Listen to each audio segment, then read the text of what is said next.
नमस्कार दोस्तों, मुझसे अक्सर कुछ सब्सक्राइबर पूछते रहते हैं कि सर ये बताइए कि केंद्र बड़ा है कि राज्य बड़ा है, केंद्र ताकतवर है कि राज्य ताकतवर है, केंद्र को प्राथमिकता प्राप्त है कि राज्य को प्राथमिकता प्राप्त है। तो उनके इस समस्या के समाधान के लिए आज ये वीडियो बनाया जा रहा है। दोस्तों, आपको ये बता दें कि हमारा संविधान एक संघात्मक संविधान है। संघात्मक संविधान यानी फेडरल कॉन्स्टिट्यूशन। हमारा संविधान हमारे देश को संघात्मक प्रकृति का देश बनाना चाहता है।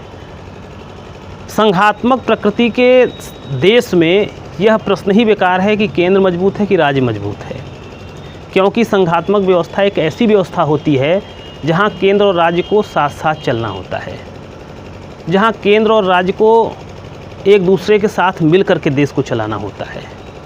केंद्र राज्य केंद्र का टांग नहीं खींच सकते। ये हमारे संविधान ने संघात्मक संविधान में संघात्मक प्रकृति में भी सकारात्मक संघात्मकता को अपनाया है, नकारात्मक संघात्मकता को नहीं अपनाया है।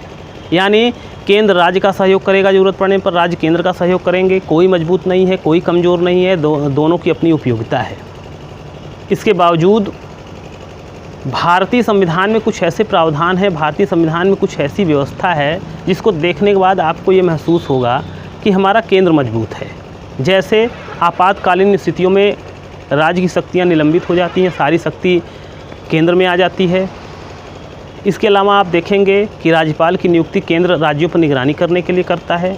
युद्ध की अंतिम निर्णय लेने की शक्ति भी केंद्र की होती है।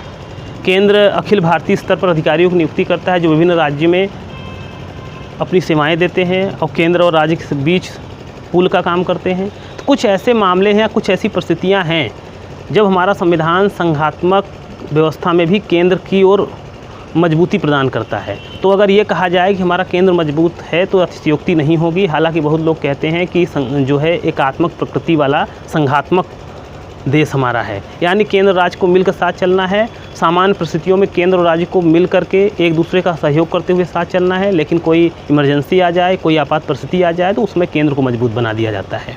ये हमारे संविधान की व्यवस्था है।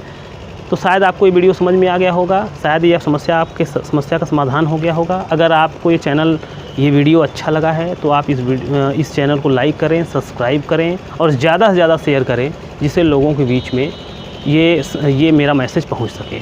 धन्यवाद।